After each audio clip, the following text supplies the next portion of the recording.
Bonjour à tous, bonjour les jeunes, j'espère que vous allez bien. Je suis là de nouveau pour répondre à une question qui nous a été posée. Cette question, c'est: les chrétiens font-ils partie de l'armée de Dieu? Alors oui, les chrétiens font partie de l'armée de Dieu. Dieu a une armée, il se présente dans la Bible souvent comme étant l'Éternel des armées, et le peuple de Dieu, les chrétiens font partie de cette armée. Mais nous ne sommes pas tout seuls. Il y a des milliers, des myriades d'anges. Myriade signifie un nombre, une grande quantité, un nombre immense, incalculable. Et il y a des milliers de milliers, des milliards d'anges qui sont là, qui nous entourent, qui font partie aussi de cette armée. Et ça a de quoi nous rassurer, nous fortifier, nous encourager. Dieu veut nous donner cette vision. Et on le voit dans 2 Rois chapitre 6. Dans 2 Rois chapitre 6, on voit une situation avec Élisée, cet homme de Dieu, qui marchait dans les voies de Dieu, qui était utilisé par Dieu voilà, pour dévoiler les plans de l'adversaire, de l'ennemi, du roi de Syrie. Et le roi de Syrie a voulu à un moment donné envoyer son armée pour arrêter Élisée. Et Élisée, lui, n'avait rien à craindre parce qu'il savait que Dieu le gardait, que Dieu le protégeait. Il avait cette vision. Mais son serviteur n'avait pas cette vision. On voit ce passage dans 2 Rois chapitre 6 au verset 15. Il est écrit: le serviteur de l'homme de Dieu se leva de bon matin et sortit, et voici une troupe entourait la ville avec des chevaux et des chars. Et le serviteur dit à l'homme de Dieu: ah mon Seigneur, comment ferons-nous? Il répondit: ne crains point, car ceux qui sont avec nous sont en plus grand nombre que ceux qui sont avec eux. Élisée pria Dieu et dit: Éternel, ouvre ses yeux pour qu'il voie. Et l'Éternel ouvrit les yeux du serviteur qui vit la montagne pleine de chevaux et de chars de feu autour d'Élisée. Voilà ce que Dieu veut encore pour nous aujourd'hui, nous ouvrir les yeux pour nous donner de voir que ceux qui sont avec nous sont en plus grand nombre que ceux qui sont contre nous, et que nous n'avons rien à craindre dans ce combat auquel nous sommes appelés. Mais dans ce combat, il nous faut bien comprendre comment nous avons à combattre. Parce qu'aujourd'hui, il nous faut vraiment être prudent quand on parle de combat, quand on parle de guerre, quand on parle d'armée. Avec ce qui s'est passé dans le passé, avec les guerres de religion, tous les massacres qu'il y a eu, encore aujourd'hui avec certains groupes religieux extrémistes, on voit vraiment toutes ces choses mauvaises qui se passent. Ce n'est pas comme cela que nous sommes appelés à combattre, mais Dieu nous appelle, en faisant partie de son armée, à combattre avec son amour, avec douceur, avec respect, toujours, vis-à-vis de tous ceux qui nous entourent, et même de ceux qui seraient fortement opposés à nous, opposés à Dieu, opposés à la vérité.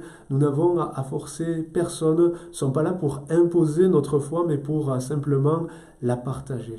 Et c'est pour cela qu'il nous faut bien comprendre que le combat que nous sommes appelés à mener n'est pas un combat contre des personnes humaines avec nos propres forces, avec la haine, la violence, la méchanceté ou des armes physiques. Non.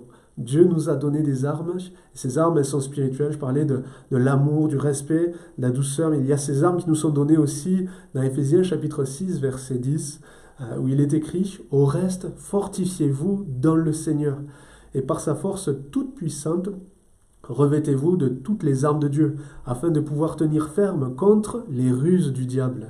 Car nous n'avons pas à lutter contre la chair et le sang, mais contre les dominations, contre les autorités, contre les princes de ce monde de ténèbres, contre les esprits méchants dans les lieux célestes. C'est pourquoi prenez toutes les armes de Dieu, afin de pouvoir résister dans le mauvais jour et tenir ferme après avoir tout surmonté. Tenez donc ferme, ayez à vos reins la vérité pour ceinture, revêtez la cuirasse de la justice, mettez pour chaussure à vos pieds le zèle que donne l'évangile de paix. Prenez par-dessus tout cela le bouclier de la foi, avec lequel vous pourrez éteindre tous les traits enflammés du malin. Prenez aussi le casque du salut et l'espée de l'esprit qui est la parole de Dieu. Amen. Alors on pourrait voir toutes ces armes qui nous sont données, voir ce que cela signifie, mais ça nous prendrait trop de temps pour être court. J'aimerais juste vous encourager à combattre le bon combat. Le bon combat de la foi. C'est dans ce domaine que nous sommes appelés à combattre, dans le domaine spirituel, de la foi. Et l'enjeu, c'est le salut des âmes. Parce que l'ennemi de nos âmes, le diable, comme on a vu, c'est contre lui que nous avons à combattre. L'ennemi de nos âmes, lui, veut notre perte. Il veut toujours s'opposer aux chrétiens, au peuple de Dieu, à l'Église, et toujours maintenir ceux qui sont dans l'aveuglement, ceux qui ne connaissent pas Dieu, ne connaissent pas Jésus-Christ. Il veut toujours les maintenir dans l'aveuglement.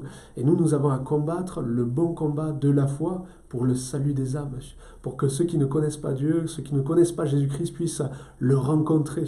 Et c'est pour cela que nous ne devons pas nous tromper de combat. Et quand une personne humaine, une personne dans notre entourage vient et nous blesse, nous offense, nous n'avons pas à répondre au mal par le mal. Même une personne qui serait vraiment très méchante, qui nous voudrait vraiment du mal, ne tombons pas dans les ruses du diable. Nous n'avons pas à combattre, à répondre au mal par le mal, à répondre à la haine par la haine, ou à vouloir se venger. Non, nous sommes appelés à bénir même ceux qui nous maudissent. Et c'est ça qui touchera le cœur de ceux qui s'opposent, de ceux qui sont méchants envers nous. C'est ça combattre le bon combat, c'est faire confiance à Dieu. C'est pas chercher à nous venger par nous-mêmes, mais c'est laisser le Seigneur agir. C'est ça le combat que nous sommes appelés à mener, combat, le bon combat, celui de la foi. Faisons confiance à Dieu et restons fermement attachés à sa parole. Restons dans l'obéissance parce que c'est ça aussi la foi et c'est ça qui nous donne de voir des victoires et de toujours triompher. Voilà, donc les chrétiens font partie de l'armée de Dieu. Dieu a une armée, même s'il n'a pas besoin d'être défendu, mais il veut simplement nous rendre participants de son œuvre et c'est une grâce de faire partie de son peuple, d'être à son service et d'avoir été appelé à faire partie de son armée. Alors ne négligeons pas cet appel, ne soyons pas paresseux dans le combat que nous avons à mener parce qu'il est écrit dans 2 Timothée, je termine par là, 2 Timothée chapitre 2, verset 3, « Souffre avec moi comme un bon soldat de Jésus-Christ. Il n'est pas de soldat qui s'embarrasse des affaires de la vie s'il veut plaire à celui qui l'a enrôlé. » Il n'est pas de soldat qui s'embarrasse des affaires de la vie s'il veut plaire à celui qui l'a enrôlé. Les jeunes, il y a des choses pour combattre le bon combat qu'il nous faut aussi savoir mettre de côté, parce que même dans ce combat, même s'il est spirituel, on n'y va pas la fleur au fusil, comme on dit. Et il nous faut savoir mettre parfois certaines choses de côté qui nous prennent du temps, qui sont futiles, inutiles, pour nous donner de voir, pour nous donner de remporter des combats. Alors que Dieu vous bénisse, que Dieu vous encourage. À très bientôt.